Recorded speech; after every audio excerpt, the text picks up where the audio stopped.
नमस्ते, फैंटम दास्तान में स्वागत है। आज हम आपके लिए लाए हैं एक बहुत ही रोमांचक दास्तान, डीबी कूपर एक अनसुलझा रहस्य। ये कहानी है एक ऐसे आदमी की जो सचमुच हवा में गायब हो गया। एक प्लेन हाईजैक किया, अच्छी खासी फिरौती वसूली और फिर पैराशूट से कूदकर अंधेरे में ऐसा ओझल हुआ कि 50 साल से ज्यादा हो गए, कोई निशान नहीं मिला। बिल्कुल, ये अमेरिका के इतिहास का मतलब इकलौता अनसुलझा हवाई अपहरण, एयर पायरेसी का मामला है। एफबीआई की सालों की मेहनत, प्राइवेट जासूसों की खोजबीन, अनगिनत थ्योरीज, नतीजा सिफर। हाँ, मतलब आज तक कोई नहीं जानता कि वो डैन कूपर कौन था, कहाँ गया, और सबसे बड़ा सवाल, क्या वो उस रात जिंदा भी बचा? सही कहा। तो आज हम इसी रहस्य की परतों को खोलने की कोशिश करेंगे, जो भी जानकारी हमारे पास है उसके आधार पर। तो कहानी कहाँ से शुरू होती है? पोर्टलैंड, 1971। हाँ बिल्कुल, 24 नवंबर 1971, थैंक्सगिविंग से ठीक पहले वाली शाम थी। पोर्टलैंड ओरेगन एयरपोर्ट पर नॉर्थ वेस्ट ओरिएंट एयरलाइंस की फ्लाइट 305 वो सियाटल जाने के लिए तैयार खड़ी थी। और तभी एंट्री होती है हमारे मिस्ट्री मैन की। हाँ, उसी वक्त एक साधारण सा दिखने वाला आदमी, मतलब कोई खास बात नहीं, वो टिकट काउंटर पर आता है। उम्र कोई 40-45 के बीच होगी, पहना हुआ एकदम नॉर्मल बिजनेस सूट, काली टाई, सफेद शर्ट। नाम क्या बताया उसने? उसने अपना नाम बताया, डैन कूपर। कैश देकर सियाटल का वन वे टिकट खरीदता है। किसी को मतलब कोई शक तक नहीं हुआ, बिल्कुल आम यात्री लग रहा था। अच्छा। प्लेन में उसे सीट नंबर 18E मिली। फिर टेक ऑफ से ठीक पहले उसने एक फ्लाइट अटेंडेंट फ्लोरेंस शेफनर को बुलाया हाँ। और एक ड्रिंक ऑर्डर की, बॉर्बन और सोडा। तब तक माहौल बिल्कुल नॉर्मल था, लेकिन यहीं से कहानी ने पलटी मारी। क्या हुआ फिर? जब फ्लोरेंस ड्रिंक लेकर आई, कूपर ने बहुत शांत आवाज में एक नोट उनकी तरफ बढ़ाया। फ्लोरेंस ने पहले ध्यान नहीं दिया, सोचा शायद कोई बिजनेसमैन है, अपना फोन नंबर दे रहा होगा। हाँ, होता है ऐसा। पर कूपर रुका नहीं। उसने धीरे से कहा, मिस, आप बेहतर होगा ये नोट देख लें, मेरे पास बम है। ओहो, सोचिए जरा उस फ्लाइट अटेंडेंट की हालत। रोंगटे खड़े हो गए होंगे। बिल्कुल। फिर कूपर ने अपना ब्रीफकेस थोड़ा खोल के दिखाया भी। अंदर कुछ लाल सिलेंडर थे, तारें थीं और बैटरी जैसी चीजें साफ नजर आ रही थी। अब वो असली बम था या नकली, ये तो आज तक पक्का नहीं है, पर उस वक्त ये काफी था दहशत फैलाने के लिए। हाँ बिल्कुल, माहौल एकदम बदल गया होगा प्लेन में। हाँ, और कूपर का बर्ताव बड़ा अजीब था। वो बेहद शांत था, मतलब घबराया हुआ बिल्कुल नहीं लग रहा था, जैसे रोज का काम हो। उसने फ्लोरेंस को अपने पास वाली खाली सीट पर बैठने को कहा और अपनी मांगे लिखवाई। मांगे क्या थी उसकी? क्या चाहिए था उसे? मांगे बिल्कुल साफ थी। पहली, $2 लाख कैश, और वो भी सिर्फ $20 के पुराने नोटों में। $2 लाख? 1971 में तो ये बहुत बड़ी रकम होती होगी। हाँ, बहुत बड़ी रकम। दूसरी मांग थी 4 पैराशूट, 2 प्राइमरी और 2 रिजर्व। तीसरी, सियाटल पहुंचने पर प्लेन में फ्यूल भरा जाए। और नोट में कोई धमकी भी थी? हाँ, नोट में साफ लिखा था, कोई चालाकी नहीं, कोई हीरो बनने की कोशिश नहीं, मैं मरने को तैयार हूं, क्या तुम 36 लोगों को मेरे साथ मरने देने को तैयार हो? मतलब सीधी धमकी। बाप रे। तो प्लेन फिर सियाटल के ऊपर ही चक्कर काटता रहा? हाँ, करीब 2 घंटे तक। नीचे एफबीआई और एयरलाइन ऑफिशियल सब लगे हुए थे पैसों और पैराशूट का इंतजाम करने में। और इस दौरान कूपर क्या कर रहा था? शांत बैठा था? यही तो सबसे हैरान करने वाली बात है, वो बिल्कुल शांत था। उसने एक और बोरबॉन ऑर्डर किया, फ्लोरेंस से बड़े आराम से बातें करता रहा, उसकी फैमिली के बारे में पूछा। कमाल है। इतना ही नहीं, उसने अपने ड्रिंक्स के पैसे भी चुकाए और फ्लोरेंस को टिप भी दी, कहा चेंज रख लो। अजीब है, मतलब लाखों डॉलर की फिरौती मांग रहा है और कुछ डॉलर की टिप दे रहा है। क्या मतलब था इसका? क्या ये उसका कॉन्फिडेंस था या नर्वसनेस छुपाने का तरीका? एड़ा मुश्किल है। देखो, कुछ एक्सपर्ट्स मानते हैं कि ये उसकी सोची समझी चाल थी, खुद को एकदम कूल और नॉर्मल दिखाने की। कुछ को लगता है कि शायद वो वाकई इतना ही शांत किस्म का आदमी था। पर जो भी हो, उसका ये शांत व्यवहार क्रू को डराने के लिए काफी था। खैर, फिर सियाटल में प्लेन लैंड हुआ। हाँ, लैंडिंग हुई। एफबीआई ने पैसों का बैग, जिसमें 10,000 $20 के नोट थे और हर एक का सीरियल नंबर रिकॉर्ड किया गया था, और 4 पैराशूट प्लेन तक पहुंचा दिए। और पैसेंजर्स का क्या हुआ? वादे के मुताबिक जैसे ही पैसे और पैराशूट मिले, कूपर ने सभी 36 यात्रियों को रिहा कर दिया। वो सेफ थे। शुक्र है। लेकिन क्रू मेंबर्स? नहीं, उसने कुछ क्रू मेंबर्स को प्लेन में ही रोक लिया। पायलट, को पायलट, फ्लाइट इंजीनियर और एक फ्लाइट अटेंडेंट, टीना मकलो। अच्छा, तो अब उसका अगला प्लान सामने आया होगा। बिल्कुल, उसने प्लेन को मेक्सिको सिटी ले जाने का हुक्म दिया, लेकिन यहीं पर उसने कुछ खास हिदायतें दी। क्या हिदायतें थीं? उसने कहा, प्लेन को 10,000 फीट से नीचे उड़ाना है, रफ्तार 200 नॉट्स यानी करीब 370 किलोमीटर प्रति घंटा, उससे कम रखनी है। लैंडिंग गियर नीचे रखने हैं और विंग फ्लैप्स भी 15 डिग्री पर झुके रखने हैं। ये तो बड़ी अजीब स्पेसिफिकेशंस हैं उड़ने के लिए। हाँ, अजीब तो है, लेकिन एयर ट्रैफिक कंट्रोल और FBI एजेंट्स जो नीचे सब सुन रहे थे वो तुरंत समझ गए ये सारी कंडीशंस। ये पैराशूट जंप के लिए एकदम परफेक्ट होती हैं। ओह अच्छा, मतलब वो कूदने की तैयारी कर रहा था। एग्जैक्टली।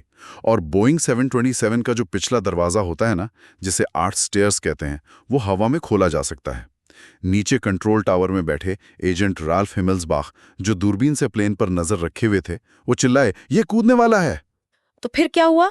प्लेन हवा में था, सियाटल और रीनो के बीच कहीं। हाँ, रात के करीब 8 बज रहे थे। प्लेन दक्षिण पश्चिमी वॉशिंगटन के घने जंगलों के ऊपर था और मौसम बहुत ही ज्यादा खराब था। खराब मतलब कैसा? बर्फीली बारिश हो रही थी, तेज हवाएं चल रही थीं, विजिबिलिटी लगभग 0 थी। और नीचे का इलाका वो तो और भी खतरनाक था। घना ऊबड़ खाबड़ जंगली इलाका, पहाड़, नदियां, ऐसी जगह जहां दिन में भी कोई अनुभवी लकड़हारा जाने से कतराए। और कूपर ऐसी जगह कूदने वाला था? रात में हाँ। केबिन में कूपर ने तैयारी पूरी कर ली थी। उसने एक पैराशूट पहन लिया था। दिलचस्प बात यह है कि उसे 4 दिए गए थे, उसने 2 इस्तेमाल किए, एक असली वाला और एक ट्रेनिंग वाला जो सिला हुआ था और काम ही नहीं करता था। क्या? उसे पता नहीं था ये। लगता तो नहीं है। ये एक और पॉइंट है जो बताता है कि शायद वो कोई प्रो स्काई डाइवर नहीं था। उसने पैसों का बैग भी अपनी कमर से बांध लिया था। उसके लिए उसने एक बचे हुए पैराशूट की रस्सी काटी थी। अच्छा। फिर क्रू तो कॉकपिट में बंद था। उन्होंने अचानक महसूस किया कि प्लेन के पिछले हिस्से से हवा का दबाव कम हुआ है, जैसे दरवाजा खुला हो और प्लेन हल्का सा ऊपर उठा है। मतलब वो कूद गया? हाँ, तभी फ्लाइट इंजीनियर चिल्लाया, वो कूद गया। डैन कूपर $2 लाख कैश के साथ उस तूफानी अंधेरी रात में उस घने जंगल के ऊपर प्लेन से कूद गया। ओ फिर क्या हुआ उसका? फिर वो गायब हो गया, हमेशा के लिए, जैसे कभी था ही नहीं। प्लेन बाद में रनों में सुरक्षित लैंड कर गया, लेकिन कूपर का कोई निशान नहीं मिला। इसके बाद तो जाहिर है FBI की बड़ी जांच शुरू हुई होगी। हाँ, तुरंत। इस जांच को कोडनेम दिया गया नॉर्जैक, मतलब नॉर्थ वेस्ट हाईजैकिंग। ये FBI के इतिहास की सबसे बड़ी और सबसे लंबी चलने वाली जांचों में से एक बन गई। क्या किया उन्होंने जांच में? अरे जमीन पर और हवा से हजारों वर्ग मील के उस जंगली इलाके को बिल्कुल छान मारा गया। सैकड़ों सैनिक, FBI agents, local police, volunteers सब लगे रहे हफ्तों तक। हर पेड़, हर झाड़ी, हर नदी नाले को देखा गया। लेकिन नतीजा कुछ नहीं। न कूपर का शरीर मिला, न उसका पैराशूट, न पैसों का बैग, कुछ भी नहीं। ऐसा लगा जैसे जमीन निगल गई या आसमान खा गया। इलाका ही इतना मुश्किल था शायद। हाँ, इलाका बहुत मुश्किल था। घना जंगल, पहाड़, नदियां और ऊपर से वो खराब मौसम। अगर कोई सुराग रहा भी होगा तो शायद जल्दी ही मिट गया होगा। लेकिन कूपर कुछ सुराग तो छोड़ गया था प्लेन में, वो टाई वगैरह। हाँ, ये सही है। एक तो वो काली जेसी पेनी की टाई छोड़ गया था अपनी सीट पर।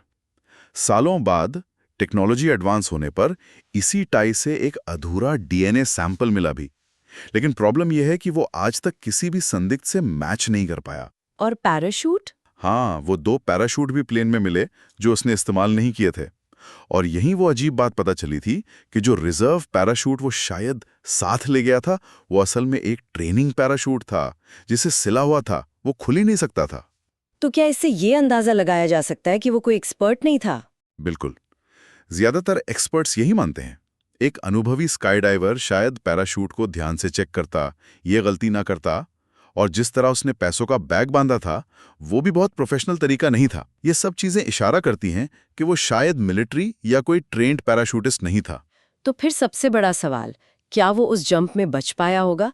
इतनी खतरनाक रात, बर्फीली बारिश, खराब मौसम, शायद गलत पैराशूट, और उसके कपड़े भी कोई खास नहीं थे, बस एक बिजनेस सूट और जूते। देखो, ज्यादातर एक्सपर्ट्स का और FBI का भी यही मानना है कि उसके बचने के चांस बहुत ही कम थे, ना के बराबर। क्यों? सोचो ना, रात का अंधेरा, विजिबिलिटी 0, तूफानी हवा, बर्फीली बारिश, पैराशूट ऐसा जो कंट्रोल नहीं हो सकता, नॉन स्टीरेबल, नीचे घना ऊबड़ खाबड़ जंगल, कपड़े ऐसे जो ठंड और इम्पैक्ट से बचाने लायक नहीं, लैंडिंग कहाँ हुई, कैसे हुई, कुछ पता नहीं। हाँ, सुनने में ही नामुमकिन सा लगता है। बहुत मुमकिन है कि वो कूदते ही मारा गया हो, या लैंडिंग इतनी बुरी हुई हो कि गंभीर चोटें आई हों, या फिर जंगल में ठंड, भूख या चोटों से उसकी मौत हो गई हो।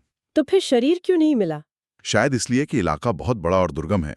इतने सालों में जंगली जानवरों ने या प्राकृतिक कारणों से अवशेष पूरी तरह नष्ट हो गए हों, या फिर वो किसी ऐसी जगह गिरा हो जहां पहुंचना ही नामुमकिन हो। हम्म लेकिन फिर भी इतने सालों में कई संदिग्धों के नाम तो सामने आए होंगे। शक किस किस पर गया? हाँ, बिल्कुल। FBI ने लिस्ट बनाई तो 800 से ज्यादा लोगों की जांच की थी शुरू में। धीरे धीरे लिस्ट छोटी होती गई। सबसे मशहूर संदिग्ध कौन था? वो मकॉय वाला मामला क्या था? हाँ, रिचर्ड फ्लॉयड मैकॉय जूनियर, ये नाम सबसे ज्यादा उछला। वजह, कूपर वाले कांड के सिर्फ 5 महीने बाद अप्रैल 1972 में मैकॉय ने हूबहू, मतलब बिल्कुल इसी तरीके से डेनवर से एक प्लेन हाईजैक किया, $5 लाख मांगे और पैराशूट से यूटा के ऊपर कूद गया। अरे, ये तो बिल्कुल कूपर जैसा है। तो क्या FBI ने उसे कूपर मान लिया? देखो, उसे पकड़ा भी गया था इस दूसरी हाईजैकिंग के लिए, और कई लोग, यहां तक कि कुछ किताबें भी लिखी गईं जो दावा करती हैं कि मैकॉय ही कूपर था। लेकिन FBI ने आधिकारिक तौर पर उसे कूपर मानने से इनकार कर दिया। क्यों? वजह क्या दी? FBI ने कहा कि मैकॉय का हुलिया उन 2 फ्लाइट अटेंडेंट्स, फ्लोरेंस शाफनर और टीना मकलो, के दिए गए विवरण से मेल नहीं खाता था, और भी कुछ तकनीकी कारण थे। लेकिन कहानियां खत्म नहीं हुई मैकॉय की। अभी हाल में कुछ नया हुआ है। हाँ, ये दिलचस्प है। अभी हाल ही में, मतलब 2023-2024 में मैकॉय के बच्चों ने फिर से दावा किया है कि उनके पिता ही डीबी कूपर थे। उन्हें अपनी मां के पुराने सामान में, एक स्टोरेज यूनिट में, एक पैराशूट रिग और कुछ दूसरा स्काई डाइविंग का सामान मिला है। अच्छा। उनका दावा है कि ये उसी टाइप का पैराशूट है जो कूपर ने इस्तेमाल किया होगा। FBI ने वो सामान, जिसमें एक हॉर्नेस और एक स्काई डाइविंग लॉगबुक भी है, कब्जे में ले लिया है और उसकी जांच कर रही है। तो ये एक नई उम्मीद जगी है शायद। देखते हैं इसका क्या नतीजा निकलता है। अच्छा, एक बात बताओ, ये डीबी नाम कहाँ से आया? उसने तो अपना नाम डैन कूपर बताया था ना? हाँ, ये बड़ा मजेदार किस्सा है। ये असल में मीडिया की एक गलती थी। शुरुआती रिपोर्ट्स में एक रिपोर्टर ने गलती से डीबी कूपर लिख दिया। शायद किसी दूसरे मिलते जुलते नाम वाले व्यक्ति से कंफ्यूज हो गया होगा, जिससे पुलिस ने पूछताछ की थी। और वही नाम चिपक गया? हाँ, वही नाम चल पड़ा और मशहूर हो गया। FBI ने बाद में किसी जीबी कूपर नाम के आदमी से पूछताछ जरूर की थी पोर्टलैंड में, पर उसका इस हाईजैकिंग से कोई लेना देना नहीं था।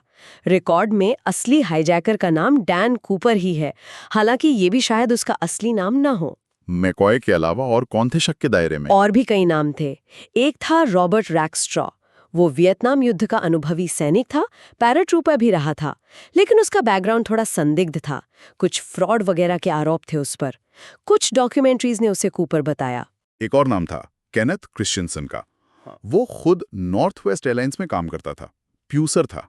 उसका भाई दावा करता था कि मरने से पहले केनेथ ने कुछ ऐसा कहा था जिससे लगता था कि वो कूपर है, और उसका चेहरा भी पुलिस के बनाए स्केच से काफी मिलता था। लेकिन किसी के खिलाफ भी पुख्ता सबूत नहीं मिले। नहीं, किसी के भी खिलाफ इतने पक्के सबूत नहीं मिले कि FBI कह सके कि हाँ, यही है डीबी कूपर। बस थ्योरीज ही रही। लेकिन कहानी में एक और बड़ा ट्विस्ट आया था 1980 में, है ना? वो पैसों वाला किस्सा। वो क्या था? हाँ, वो एक बहुत बड़ा मोड़ था। हाईजैकिंग के करीब 9 साल बाद फरवरी 1980 में एक 8 साल का लड़का था, ब्रायन इंग्रम। वो अपने परिवार के साथ कोलंबिया नदी के किनारे पिकनिक मना रहा था, टीना बार नाम की जगह पर, जो वॉशिंगटन स्टेट में है। अच्छा। खेलते खेलते उसे नदी किनारे रेत में दबे हुए कुछ पुराने गले हुए नोटों के बंडल मिले। 3 बंडल थे। पैसे मिले? कितने? कुल $5,800 थे, $20 के नोटों में। नोटों की हालत बहुत खराब थी, बिल्कुल सड़ चुके थे। और क्या ये वही पैसे थे? कमाल की बात यही थी, जब FBI ने उन नोटों के सीरियल नंबर चेक किए तो वो कूपर को दिए गए फिरौती के पैसों के सीरियल नंबर से मैच कर गए। अरे वाह, ये तो बहुत बड़ा सबूत था।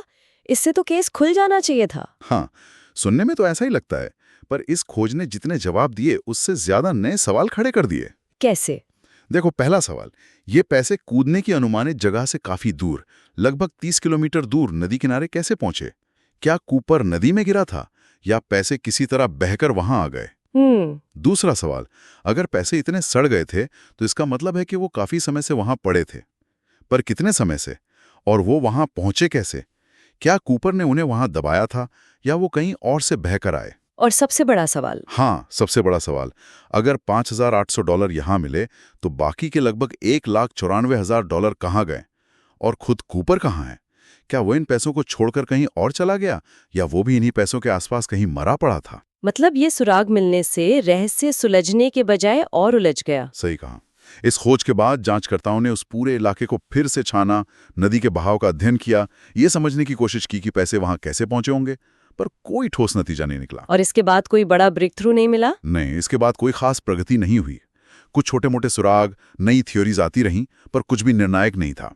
धीरे धीरे केस ठंडा पड़ता गया। और फिर FBI ने जांच बंद कर दी? हाँ, 2016 में लगभग 45 साल बाद FBI ने आधिकारिक तौर पर एक्टिव जांच बंद करने की घोषणा कर दी।